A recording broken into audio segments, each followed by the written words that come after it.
가룟 유다를 평가하고 가룟 유다의 자리를 이렇게 마띠아로 다시 채워서 이제 성령께서 오셔서 나를 어디로 이끌어 가시든지 예수를 그리스도라고 전할 준비를 하고 있었더라는 거죠. 준비를 자기 차원에서, 자기들 스스로 그 모든 차원에서 최선을 다했다. 12명의 사도를 꽉 채워놓고 그리고 기도 열심히 하고 있었다는 거예요. 세 번째 시간은 성령께서 강림하셨다는 말씀을 공부했습니다. 그런 곳에 약속한 대로 성령께서 오셨다. 준비가 제대로 됐든지 아니면 안 됐든지 뭘 했든지 성령께서 하나님의 시간표에 의해서 그들에게 오셨어요. 그래서 하나님의 일을 나름 준비 열심히 된 그 사람들과 더불어 펼쳐가기 시작했다. 성령 강림하셨다. 이게 세 번째 시간. 네 번째 시간은 교회의 할 일.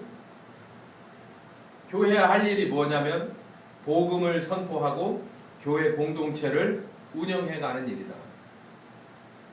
그래서 복음을 선포하는 일은 주로 사도가 맡고 교회 공동체를 운영하는 일은 집사가 맡고 이렇게 해서 두 파트로 나눠져서 열심히 하나님의 일을 감당했다. 마지막 시간에는 성장, 거듭난 자의 수, 제자의 수, 집사의 수, 그리고 여러 모양으로 지경이 넓어져가는 성장, 이렇게 해서 다섯째 마지막 시간까지 공부를 했더라고요. 자, 여러분, 2017년에 와서 저는 이 말씀을 먼저 놓고 노트를 찾기 전에 하나님은 매번 캠프를 하는데 하나님은 우리에게 귀한 말씀을 주시는데 그 말씀대로 우리가 얼마만큼, 또 하나님은 당신의 일을 얼마만큼 했고 우리는 그 주제에 따라서 얼마만큼 바뀌어져 왔는가를 고민하게 됐어요. 평가죠, 평가. 제가 2016년 거를 쭉 읽어보면서 깜짝 놀란 게 있는데 결과가 뭐냐면 2016년의 주제는 교회됨이에요. 그러니까 교회를 교회되게 하기 위해서 준비해야 될 게, 하나님이 준비해야 될 게 있고 사람이, 신자가, 교인이 준비해야 될 게 있는데 가만히 2017년에 와서 보니까 하나님이 준비하셔야 될 거는 다 했어요. 문제는 우리가 해야 될 거를 아직 다 못하고 있다라는 거예요. 그래서 준비된 자를 쓰신다. 하나님이 할 일은 다 했어요. 여러분 뭘까요? 성령께서 오셔서 우리가 준비되면요, 예루살렘도 넘고 유다 사마리아 땅 끝까지 이르러 다 가실 준비는 이미 2000년 전에 다 끝났어요. 그리고 우리 교회를 놓고 보더라도 하나님이 하실 일입니다. 이게 뭐가? 이렇게 하드웨어를 갖추어 가는 일은 하나님만 하실 수 있는 일이에요. 우리의 이 운영위원들 잘 아실 거, 우리 재정 상태를 하나님이 하실 수 있는 일, 우리가 할 수 있는 일은 절대 아닙니다. 하나님이 주시는 기회, 또 하나님이 그 기회를 실현되게 하시는 것, 다 하나님이 하시는 일이고 하나님만 할 수 있었던 일이라는 거예요. 교회되게 하기 위해서, 교회를 교회되게 하기 위해서 하나님이 할 수 있는 일은 한 번에 해버렸다는 거예요. 근데 그게 어느 시점에 끝났나 제가 가만히 도집해 보니까 여름 캠프 끝나고 바로 끝났어요. 시작돼서 한 달 안에 끝나버렸어요. 그러면 나머지 11개월은 우리가 준비돼야 될 차원의 거예요. 교인이 교인 돼야 될 차례인데 그건 됐냐라는 거예요. 신자가 신자다워야 될 일인데 그게 됐냐라는 거예요. 이건 고민해봐야 될 필요가 있어요. 아무리 고민해봐도 미진했다라고 하는 평가는 너무 잘해주는 평가고 그 미만일 것 같습니다. 그러니 성령께서 이 주제를 주실 수밖에 없었구나라는 걸 깨닫고 제가 소름이 돋았어요.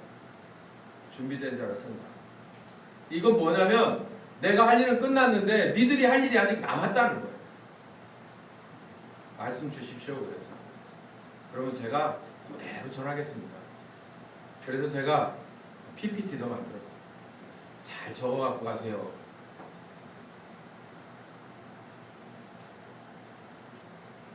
교회로서 준비돼야 될 교인, 신자의 준비는 어떤 준비가 있느냐면 이 준비입니다. 같이 한번 읽어봅시다. 시작. 주님의 몸된 교회와 함께 주님의 몸된 교회와 함께 살고 죽는다. 좀 유치하죠? 근데 이게 농담이 아니에요.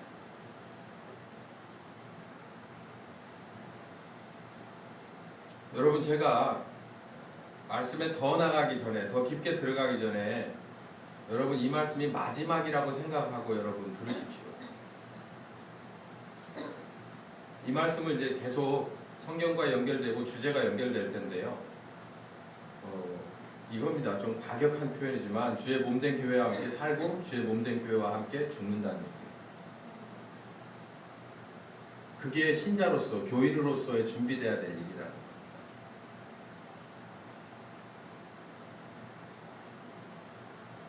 그러면 주의 몸된 교회라는 것은 뭔가 한번 보자. 에베소서 1장 22절부터 23절까지는 여러분 잘 아십니다. 만물이 있어요.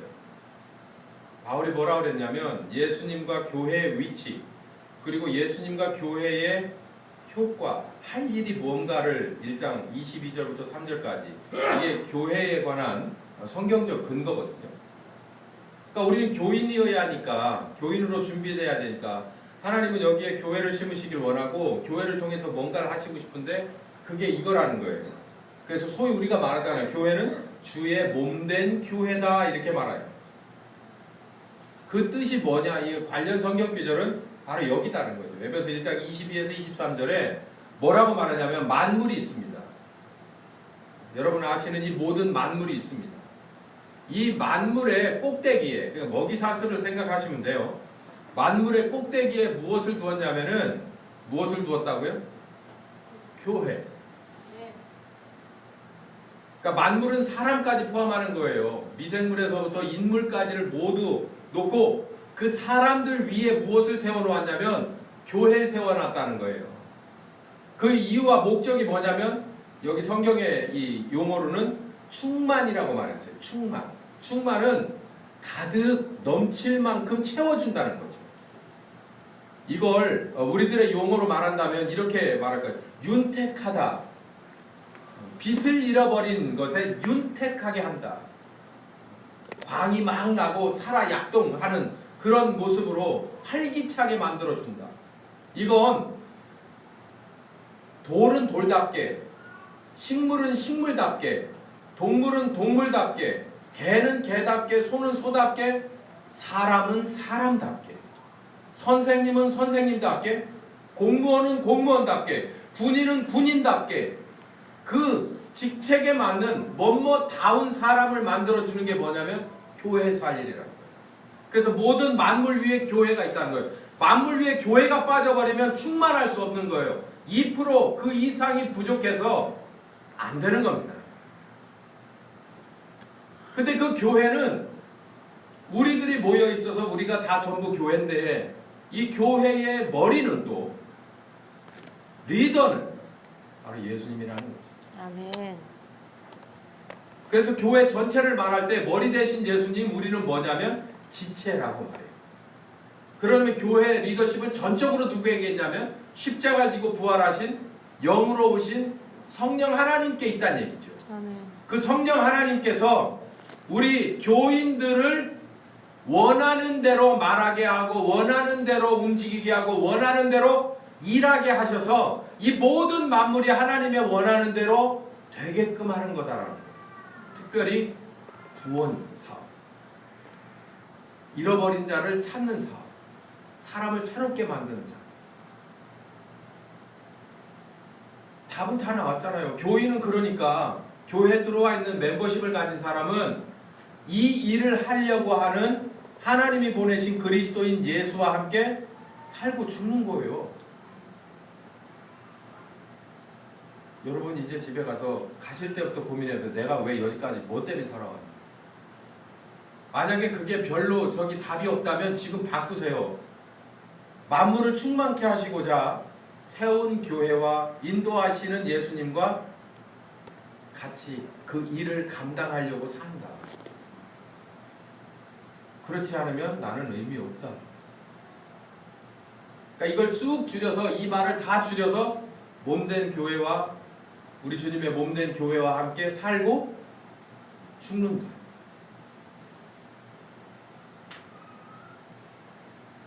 이제 우리 교회 정도면 이 말씀이 이제 이 정도라도 이해하실 거라고 생각합니다. 모든 만물 위에 교회를 세운 이유는 만물이 만물답지 못하기 때문에 이 모든 만물을 특히 사람을 사람답게 만들기 위해서 교회를 세웠다. 근데 교회는 우리들로 이루어진 협의체가 아니에요. 딱 한 분의 리더십에 따라서 일사불란하게 움직이는데 그게 누구냐면 십자가 지고 구원하신 우리를 구원하신 예수 그리스도. 영이 그분의 영이 오셔서 우리를 주관하고 이끌어가고 그분의 일을 감당하게 하는 바로 그게 교회라는 거예요. 우리가 여기 있는 이유는 여기 모인 이유는 바로 그 일을 감당해내는 교인이고자 모인 겁니다. 교인이기 때문에 모인 거고 교인이고자 오늘 이 저녁에 온 거예요. 그게 교인으로서 신자로서의 준비입니다. 생각보다 좀 심각하죠. 근데 가만히 생각해 보세요. 여러분 무엇 때문에 내가 살고 무엇 때문에 나는 죽는가. 그 어간이 무슨 목적인가를 생각해 보세요.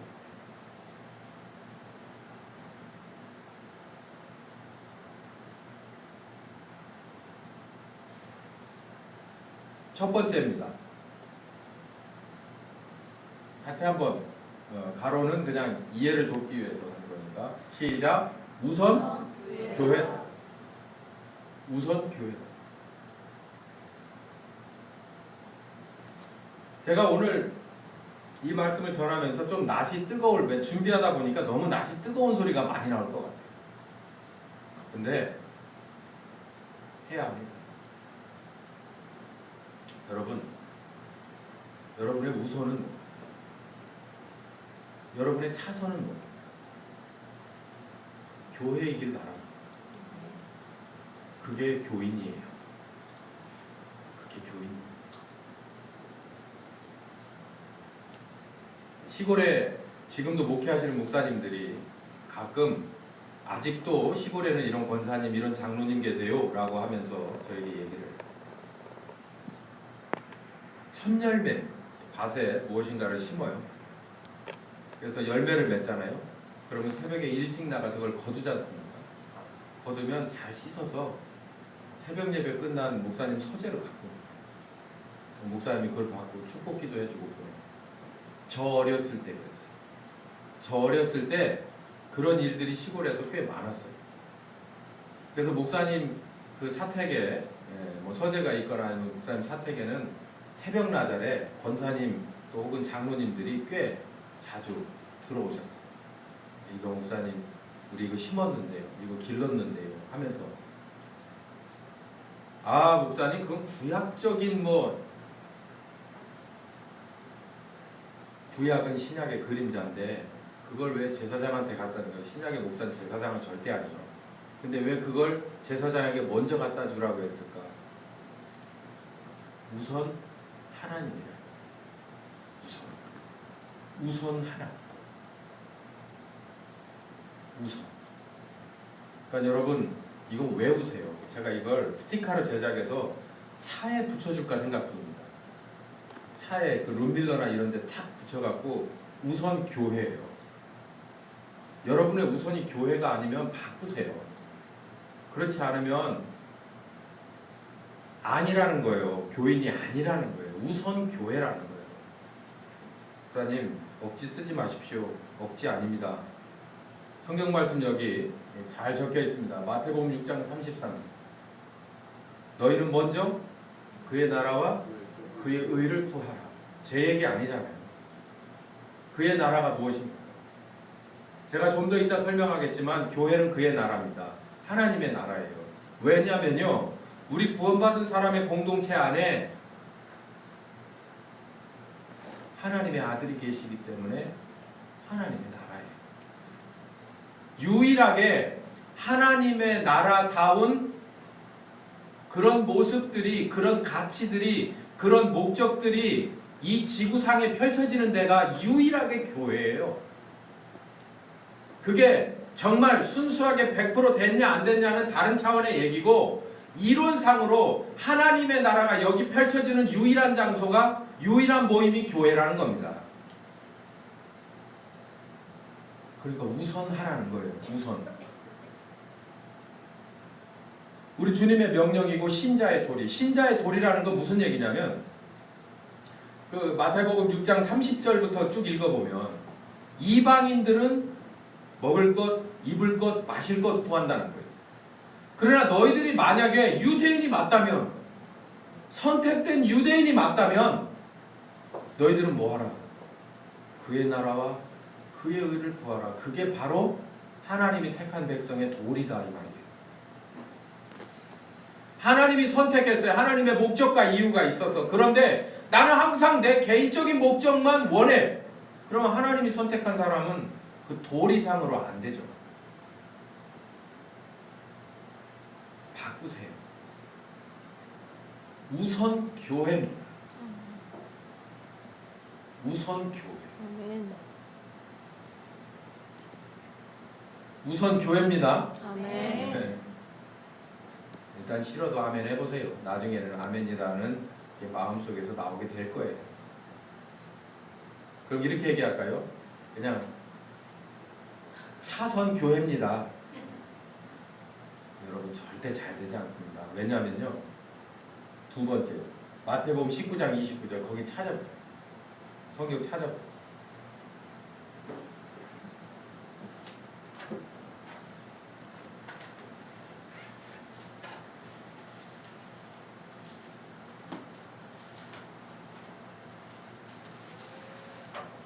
같이 읽어봅시다. 시작. 또 내 이름을 위하여 집이나 형제나 자매나 부모나 자식이나 전토를 벌인 자마다 여러 배로 뭐 했다고요? 받고. 영생은 여기서 받는 거 아니잖아요. 여기서 필요한 게 아니에요. 우린 여기서 영생 사는 게 아니니까. 영생은 저기 가서 받는 거니까 그건 접어두고, 제가 여기에 초점을 맞춘 건 정말 유치한 얘기 하나 하려고 하는데, 리펀, 다시 돌려받는 거예요. 리베이트, 다시 돌려받는 거. 뭘? 내가 하나님 앞에 여기 뭐예요? 집이나 형제나 자매나 부모나 자식이나 전토를 버린 자, 그냥 휙 하고 던져버린 자, 하나님 앞에 휙 드렸다가 아니라 버렸다고 얘기해요. 여기 보니까 그냥 액면대로 받고가 아니라 여러 배로 받고. 이게 무슨 얘기냐면, 부자 청년 하나가 와서요, 예수님께 묻습니다. 예수님, 어떻게 해야 구원받겠습니까? 계명을 지켜라. 어렸을 때부터 전 잘 지켰지요. 그러냐? 그러면 네 가진 거 다 팔아서 어려운 사람들에게 다 나눠주고 너는 빈털터리로 나 좀 따라와 봐라. 그러니까 이 청년이 다시 돌아서 슬그머니 집으로 돌아갑니다. 예수님께서 그 뒷모습에다 대고, 부자가 천국 가려면 낙타가 바늘구멍 들어가는 것만큼 어려울 거요. 불가능하다는 얘기죠. 왜? 우선순위가 자기 재산이기 때문에. 그러니까 옆에서 베드로가 초삭거리면서 한마디 합니다. 예수님, 저 좀 봐주세요. 저는요, 예수님을 위해서 이렇게 다 버리고 따랐는데 우리는 어떻게 됩니까? 그러니까 나온 말이 이 말입니다. 베드로는 가족이 있었어요. 아내가 있고 자식이 있었단 말이에요. 베드로의 장모가 열병을 끙끙 앓았던 게, 성경 주석가들은 왜 베드로의 장모가 열병을 왜 앓았을까? 찬 걸 너무 더운 여름에 많이 먹어서 그랬을까? 그게 아니라 사후가 예수님만 따라다닌다고 가족을 돌보지 않으니까, 자기가 나서서 열심히 돌보고 권면하고 그래도 제대로 안 되니까 그냥 알아 누워버렸다는 거예요. 그래서 예수님이 신방 같다는 얘기가 있습니다. 확인해봐야 될 문제지만 그럴 것 같습니다. 어느 날 갑자기 그냥 따박따박 가족에서 잘 이끌어가던 사위가 예수님인가 누군가를 만나가지고 집을 나가버렸어요. 그것도 한 달도 아니고 두 달도 아니고 3년이 넘게 그러고 다닌다면 장모가 뒤로 넘어가지 않겠습니까? 고아가 거의 고아되다시피 했는데, 과부가 되다시피 했는데,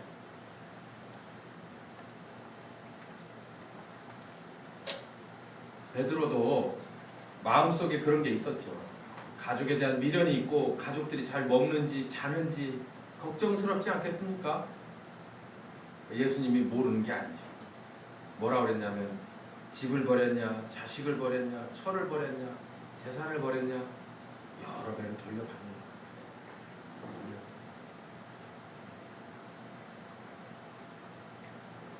이렇게 또 생각하시면 안 돼요. 내가 교회다가 헌금을 1억을 했는데 여러 배로 돌려받는다고 그랬잖아. 그러니까는 집에 가서 계산을 해보는 거야. 한 3억쯤 되려나? 그 여러 배가 얼마를 여러 배라고 하는 걸까? 아나니아와 삽비라가 그러다가 죽었습니다. 그런 시험은 하지 마시고, 이 말씀에 사실 나를 구원하시기 위해서 십자가에 죽으신 예수님, 그 예수님에 대해서 내가 감사의 표현으로 내 인생을 드리는 건 당연한데, 여러분 돌려주시면 그건 또 내 겁니까? 내가 주를 위하여 무엇인가를 드렸는데, 야, 너 이걸 왜 가지고 왔니? 너 또 가져라. 그러고 돌려주면 그게 내 거예요.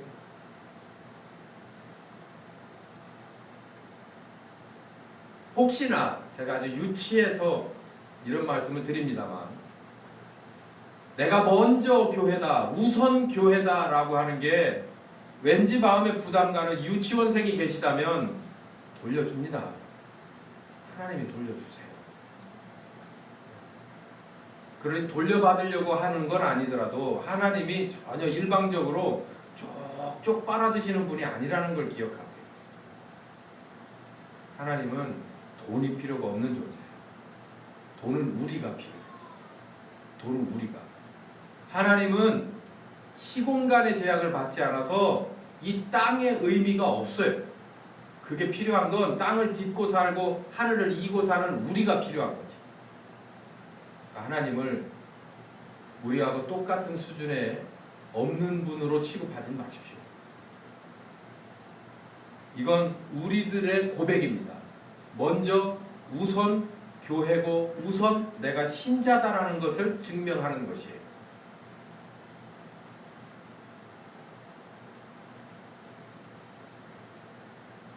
욥기 42장 12절부터 17절들은요. 이 욥기 42장은 욥기의 끝입니다. 마지막 장이거든요. 이 마지막 중에서도 12절에서부터 17절까지는 그 끝 패러그랩이에요. 욥은 처음에 시작이 정말 동방의 의인이고 정말 번쩍번쩍하는 사람이었어요. 자녀들도 많았고요. 재산도 정말 많았습니다. 부부 사이도 꽤 좋았습니다. 명망 있는 명문 가문이었어요. 그러나 아시다시피 2장에서부터 1장이 끝나기 전부터 그 가세가 기울기 시작하고 그러던 게 어디까지 가냐면 41장까지 갑니다. 그리고 비로소 42장에서 하나님이 욥의 입과 마음에서 얻으실 걸 다 얻은 다음에 욥의 원상을 회복시켜 주시는데 훨씬 더 낮게 회복시켜 주시는 장면이 바로 저기예요. 회복입니다. 우리가 먼저 우선 교회라고 하는 아주 인생 최대의 목표로 내 인생을 수정하고 방향을 수정하고 살면 어쩌면 내가 가진 돈도 많이 들어갈 수 있어요. 여기다 써야 하는데 열로 들어갈 수 있습니다. 내 시간도 일로 들어갈 수 있어요. 내 열정도 일로 들어갈 수 있습니다. 여러분 지금 아주 귀한 여름 시즌이라서 지금 해수욕장도 가고 계곡도 가고 해외로도 나가고 국내 구석구석 아주 붐비는 시간이에요. 교통수단들이 도로마다 막히는 그런 때입니다. 근데 이 캠프 때문에 여기 와 있어요.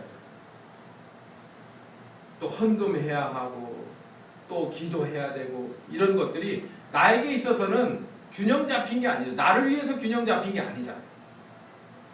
이거보다 100배 더, 1000배 더 하면 내 삶은 점점 더 객관적으로 피폐해질 수밖에 없어요. 시간도 물질도 그리고 내 생활이. 왜? 이쪽으로 기우니까. 우선이니까. 회복해야 돼요.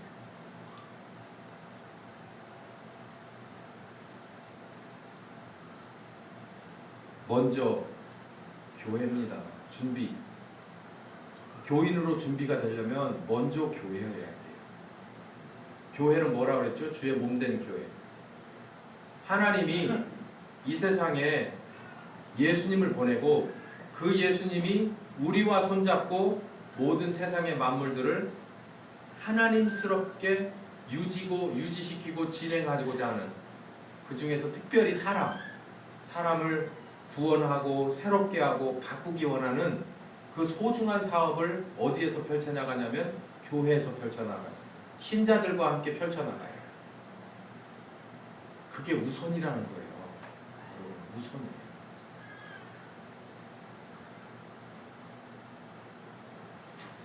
두 번째입니다. 한번 따라서 다시 한번 해봅시다. 시작. 오직 교회다. 교회. 오직 교회. 아까 우리가 봤듯이 에베소 1장 22절부터 23절에 보면 교회가 뭐라라는 걸 나오죠. 충만하지 못한 그런 세상을 충만케 하기 위해서 모인 사람들이고, 그 사람들을 일사불란하게 일관성 있게 리더하시는 분이 예수님이랍니다. 그러니까 오직 교회가 무엇이냐면 첫 번째, 구원의 통로. 자, 오직 교회가, 그럼 여러분은 구원의 통로를 하셔야 됩니다. 시작. 오직 교회가 구원의 통로가 교회 말고 있다고요? 없어요. 오직입니다. 오직 교회가 죄인들의 구원의 통로예요. 그러니까 여러분, 누군가에게 가장 소중한 선물을 주고 싶으세요? 뭔가 신세진 사람에게 뭔가 가장 좋은 것으로 보답하고 싶으십니까? 교회 데리고 오는 겁니다. 물론 한 번에 구원으로 끝나지는 않아요. 그러나 어쨌든지 간에 교회, 무교회주의자들이 있습니다. 일본의 유명한 그 신학자, 민족주의적인 입장에선 신학자, 나카무라 겐조입니까? 그 사람의 영향을 받은 우리나라에 이름만 대면 알만한 문모, 북한을 자꾸 왔다 갔다 하시는 그분의 자녀들이 아직도 그러는데 무교회주의자거든요. 틀렸습니다. 잘못 본 관점으로 성경을 잘못 봤어요. 교회는 우습죠. 이 키 작고 맨날 돈 없어서 봉사나 하려고 하고 돈이나 아껴 먹으려고 하는 이런 목사와 그 비슷한 성도들이 모인 교회 우습죠. 예, 우리 교회 아무것도 아니잖아요. 무게감도 없잖아요. 하나님이 그렇게 디자인을 했어요. 교회라고 하는 공동체에서만이 하나님의 일을 합니다. 구원의 통로는 교회라고 하는 목을 통해서만 돼요. 다른 데서는 할 수 없는 거예요. 그래서 교회를 세웠어요. 아까 우리 리더가 그런 아주 마음속에 남을 만한 이야기를 했습니다. 교회는 유명한 사람도 있지만 그렇지 못한 사람들이 더 많아요. 앞에 세울 때도 그런 사람들을 세울 때가 하나님은 자주 그렇게 하십니다. 왜 그럴까요? 성경에 나와 있죠. 약한 자를 들어 강한 자에게 하나님의 살아계심을 증거하는 거예요. 미련한 자를 들어 똑똑한 사람들에게 하나님의 똑똑하심을 증거하는 거예요. 여러분, 우리는 있는 그대로 평가받아 마땅하지만 하나님이 이렇게 여울목을 만들어 교회를 거기다가 세우셨어요. 그래서 이런 사람이든 저런 사람이든 모두가 다 그 목을 통해야 돼요. 교회라는 건 공동체에서 말씀을 들어야 하고 부족한 리더에게 침례도 받아야 돼요. 같이 부대끼면서 교회 공동체라고 하는 곳에서 생활을 해야 돼요. 그러면서 성령께서 서로의 모남을 다듬고 높은 자는 낮아지게 하고 낮은 자는 격려해서 세워져서 하나님의 나라다운 일을 교회에서 펼쳐가는 거예요. 그렇기 때문에 오직 교회입니다. 여러분은 그 오직 교회를 지금 다니시고 계신 교인이에요. 그걸 하셔야 된다. 교회가 오직이라는 게 들어갑니다. 두 번째 오직은 교회만이 오직 문제의 해법이에요. 모든 문제의 해법. 자, 오직 교회가 그러면 뭐 여러분이 문제의 해법 이렇게 하는 거예요. 자, 오직 교회가 문제의 해법. 다시 오직 교회가 문제의 해법. 교회 누가 계시다고 그랬죠? 하나님이 보낸 우리를 구원하신 예수 그리스도가 계셔요. 그리고 또 누가? 교회는 그분만 계셔서는 이루어지지 않아요. 누가? 우리가 있어요. 그 관계가 있어야 된다. 우리를 리더하시는 예수 그리스도 그리고 따르는 우리가 있어야 돼요. 그 교회거든요. 그 안에서 나의 크고 작은 모든 문제의 해법이 그 안에 들었다는 거예요. 리더하시는 나를 구원하신 위에서 십자가 지신 예수님과 부활하신 그리고 영으로 오신 예수님과 그리고 내가 뭔가 부족해서 따르는 부족한 제자로서의 관계가 유지되고 있는 그 교회 안에서 그 관계와 그 공동체 안에서 크고 작은 모든 문제, 죽을 수밖에 없는 죄 문제부터 시작해서 여러 가지 경제적인 문제, 인간적인 문제가 모두 그 안에서 해법이 있다는 거예요.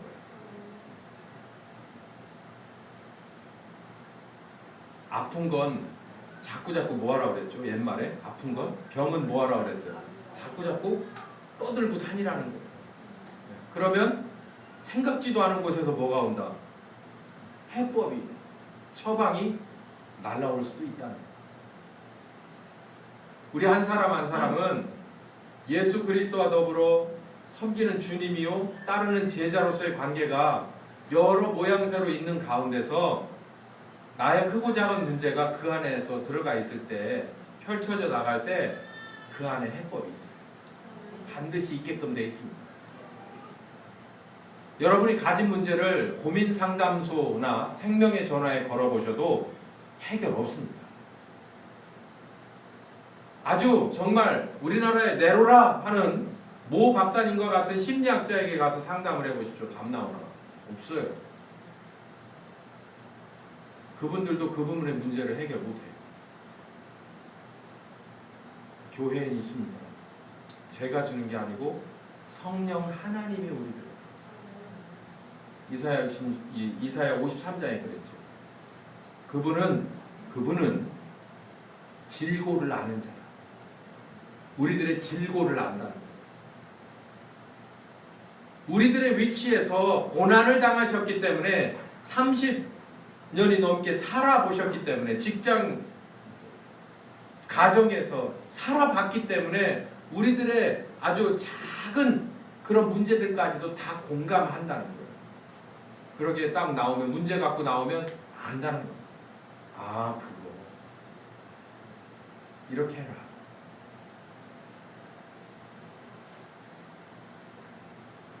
모든 문제의 해법.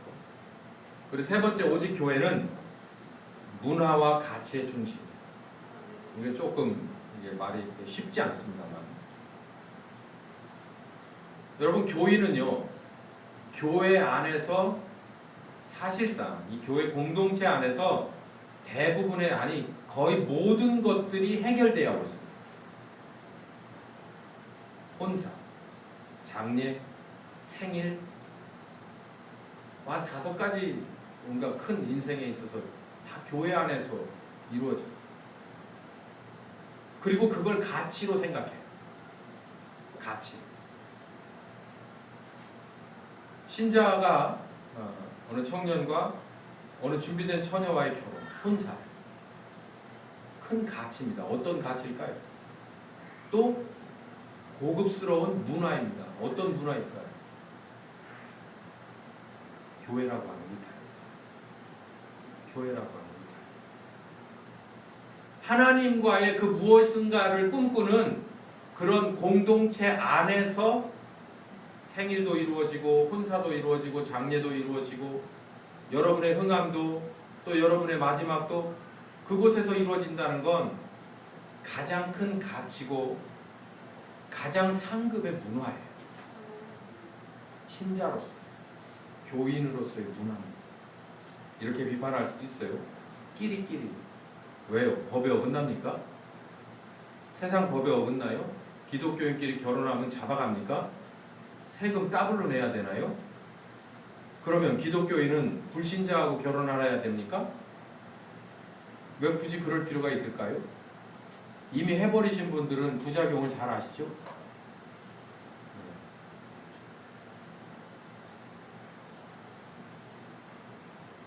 앞으로 해야 될 사람들은 꼭 그렇게 하세요. 꼭 그렇게 하세요. 많은 것이 뒤떨어져도 그거 하나 때문에 인정 좀 하고 잘 가꾸어 보세요. 키워 보세요. 그것보다 소중한 가치가 없습니다. 껍데기뿐인 것 같아도 그 안에 하나님의 그림자가 있고 새롭게 꿈꾸어가는 최고의 가치가 그 안에서 나올 겁니다.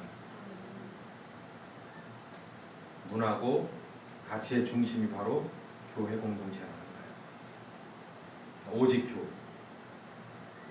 자, 우리 두 가지 했습니다. 첫 번째 뭐라고 그랬죠? 먼저 교회, 그리고 우선 교회, 먼저 교회, 그리고 오직 교회. 그리고 세 번째 마지막은 함께 교회.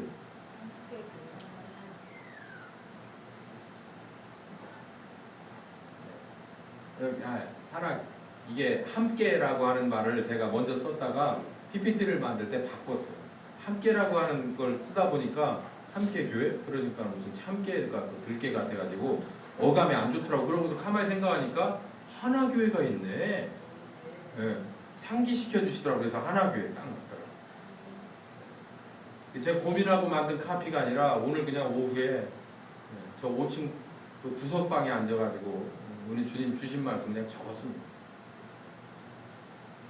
우선 먼저 교회, 오직 교회, 그리고 하나 교회. 첫 번째 사도행전 2장 42절부터 47절을 이렇게 기준으로 해서 모이는 것입니다. 모이는 데는 이유가 몇몇 가지가 있어요. 먼저 하나님을 찬미하는 모임이에요. 하나님 때문에 모이는 모임을 하나 되어서 모이는 교회라는 얘기예요. 그러니까 빠지는 거 곤란합니다. 저렇게 아슬아슬하게 예배 시간에 맞춰서 오는 거 세일입니다. 근데 안 오면은 그거는 반칙입니다. 딱 그 시간에 맞춰서 오는 거 아주 깜짝 선물이고 좋습니다. 하나 되어 모여야 돼요. 특별히 뭐 하는데 하나님 앞에 예배하고 하나님을 찬송하는 시간에 그 시간에 하나 돼서 모이는 거예요. 그게 교회입니다.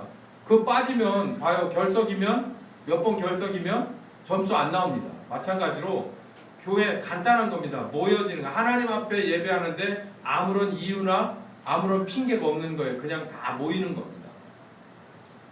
두 번째, 배우는 거예요. 뭔가 가르쳐 줄 만한 사람이 있으면 제가 내년부터는 캠프를 강사를 제가 안 하려고 지금 고민 중입니다.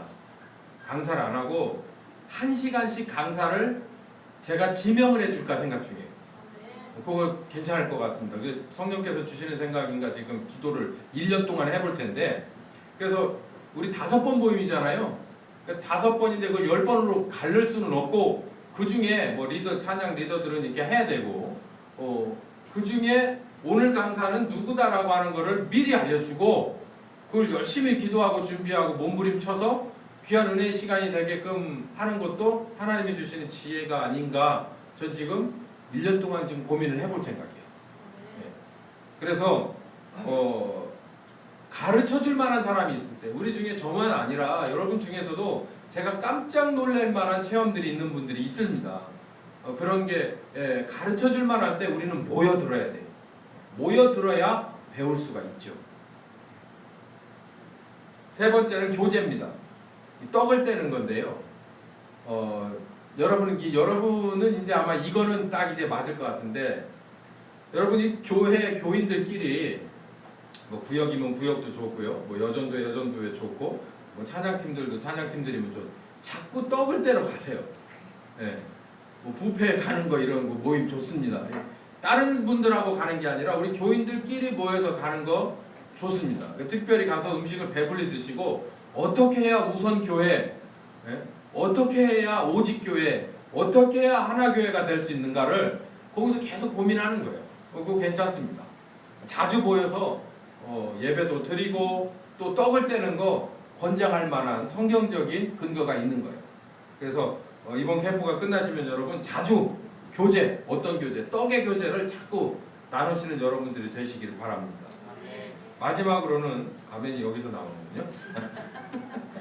마지막으로는 하나된 교회는 구제가 필요해요.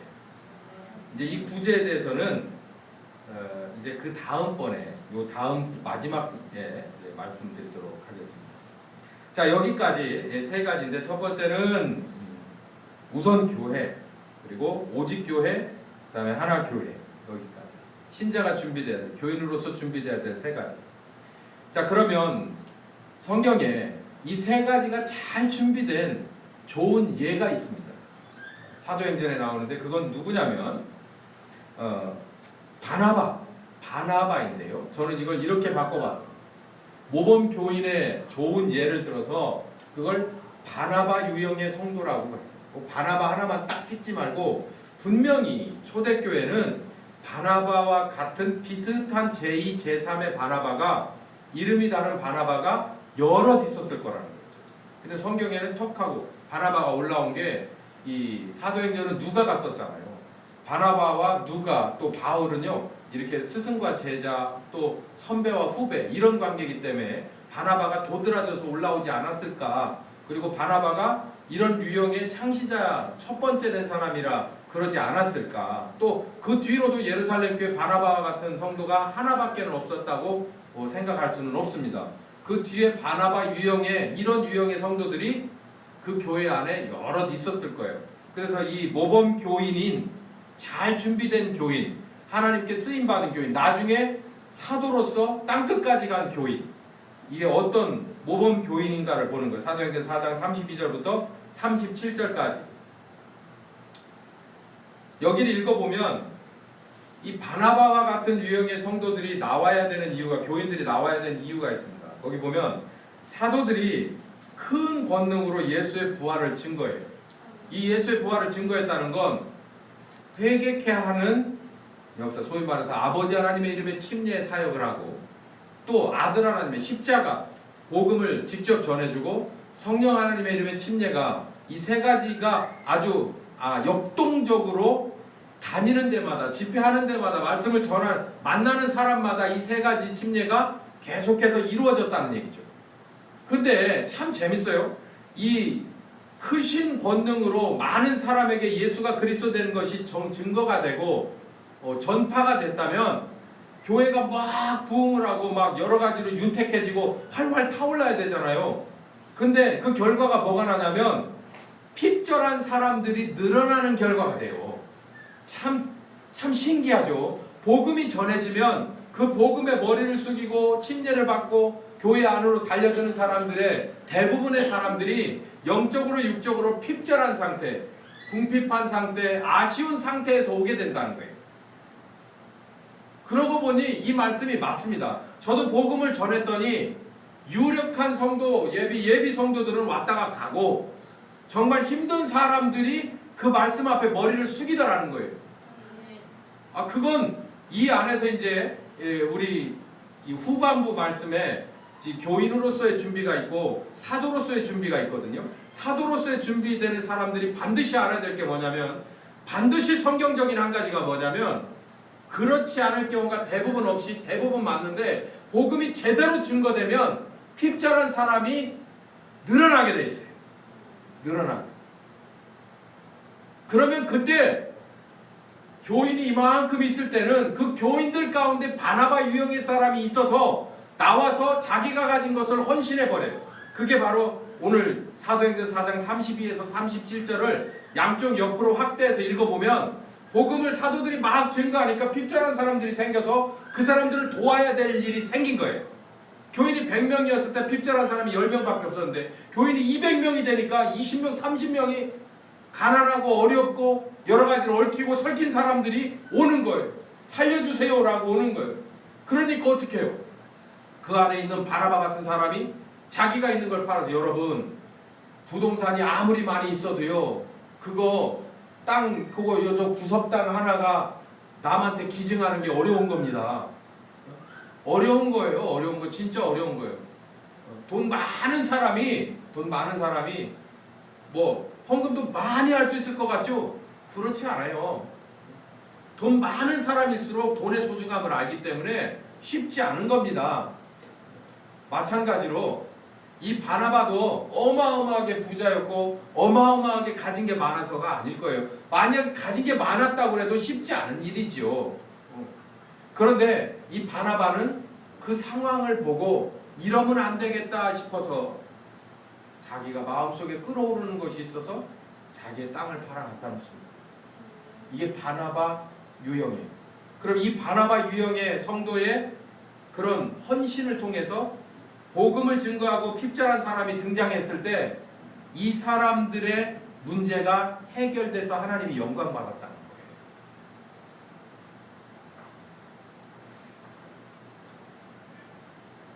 이게 이해가 돼야 되는데 이게 오늘의 클라이막스인데,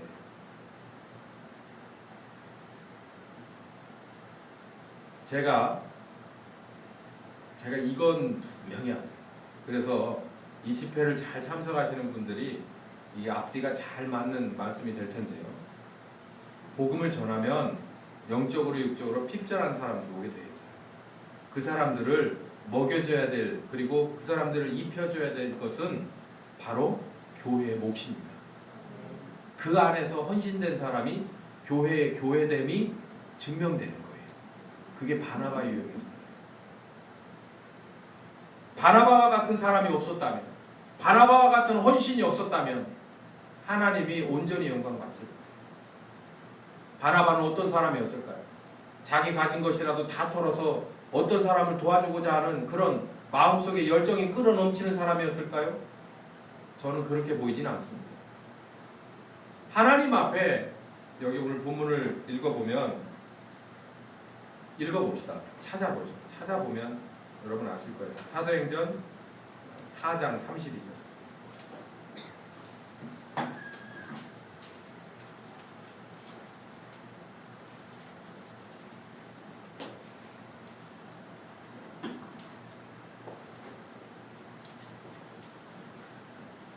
자, 이 믿는 무리라는 건 교회죠. 같이 읽어봅시다. 시작. 믿는 무리가 다 한 마음과 한 뜻이 되어 모든 물건을 서로 통용하고 제 재물이 조금이라도 제 것이라고 하는 이가 하나도 없더라. 더 읽어보죠. 사도들이 큰 권능으로 주 예수의 부활을 증거하니 우리가 큰 은혜를 얻어 그 중에 핍절한 사람이 없으니 이는 밭과 집 있는 자가 팔아 그 판 것의 값을 가져다가 사도들의 발 앞에 두매 저희가 각 사람의 필요를 따라 나눠줍니다. 이게 교회에서 이렇게 사이클대로 이루어진 겁니다. 교회가 어떤 열망으로 차였냐면 모두가 자기 걸 자기 거라고 얘기하지 않는데요. 이게 어디서 왔을까? 도대체 무슨 약에 취해서 그렇게 됐을까? 생각보다 예수님 앞에 나오면서 뭘 배우냐면 처음에 한 벌 옷과 한 그릇의 밥을 배웁니다. 그걸 똑바로 배운 사람은 두 번째 가진 옷과 두 번째 가진 밥그릇을 자기 거라고 말하면 안 돼요. 예수 한 분만으로 만족하니까. 그러니까 그거는 내 것이 아닙니다. 그러니까 여기서 지금 사도행전 4장에 나오는 게 뭐냐면 뜨거운 중심으로 그 무리들이 하나가 되었는데 모두 자기 걸 자기 거라고 하지 않는다는 건 제대로 된 회개의 열매가 주렁주렁 맺혀진 예루살렘 교회였다라는 거죠. 그런 교회에 복음이 증거되어서 어려운 사람들이 한 그릇도 못 갖고 한 벌도 못 가진 사람이 왔을 때 남아있던 한 그릇과 한 벌이 그들에게 다 돌아가게 됐다는 거예요. 에베소 1장 22절부터 마지막 절까지. 여러분 보십시오. 제대로 됐지 않습니까? 충만해졌잖아요. 하나님이 세상을 만들 때 부족하게 만들질 않아요. 모두가 다 자기 거라 주장하기 때문에 부족한 사람이 생기고 굶는 사람이 생기죠. 근데 그걸 어느 정치인이 할 수 없죠. 어느 이념이 할 수 없죠. 어떤 힘이 할 수 없죠. 만약에 힘이 한다면 그건 하나님의 힘이죠. 2개 가진 사람이 내 것이 아니다라고 고백할 수 있는 힘, 하나님이 하시죠. 바로 그랬을 때 교회에서 복음이 전해지고 사람들이 들어왔을 때 돌봐지고 하나님이 영광 받게 됩니다. 참교인의 옛, 바나바와 같은 그런 종류의 유형의 신자들. 저는 오늘 이 저녁에 드려야 될 말씀을 다 드렸습니다. 여러분, 하나님은 하나님이 해야 될 일을 다 맞춰놨어요. 이제는 우리 차례가 됐어요. 혹시 작년 한 해 동안 제대로 준비가 안 됐다면 이제는 이번 캠프를 기점으로써 준비되라는 겁니다. 아마도 이 말씀이 마지막일 수도 있습니다. 이거 큰일이다. 이게 내게 주어진 마지막 기회다라고 생각을 하고 바짝 달라붙어서 교회의 교회됨을 또 신자의 신자됨을 이룰 때에 하나님의 뜻대로 되는 우리 교회와 여러분이 되실 겁니다. 저는 꼭 그날을 딱 한 번만 봤으면 좋겠어요. 우리 교회가 진정한 교회가 되고 신자가 되는 모습이 하나님이 원하는 만큼에서 다 맞아 들어갔을 때 하나님이 하시고자 하는 일들, 그 일들이 우리들 가운데서 펼쳐질 거라고 저는 믿어요. 자, 여러분의 목적은 뭡니까? 여러분 지금까지 뭘로 사셨고 또 앞으로 또 무엇을 목적으로 살 거고 또 어떤 상황에 여러분의 마지막을 맞으실 겁니까? 우리 신자라고 말하죠. 우리는 교인이라고 말하죠. 그러면 오늘 제가 여러분 앞에 드린 말씀을 잘 기억하십시오.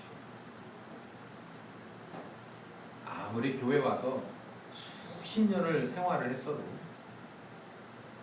이 말씀대로 진정한 교인으로 준비되지 않는다면 아무런 하나님 앞에 효과적이지 않아요.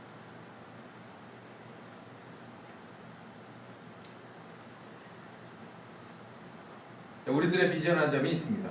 그래서 주님의 몸된 교회와 함께 살고 또 주님의 몸된 교회와 함께 죽는다. 이게 신자의 바로 표예요. 교인의 표. 내 마음속에 깊게 새겨져. 그러면서 세 가지 말씀드렸어요. 먼저 우선교회, 오직교회, 그리고 하나교회.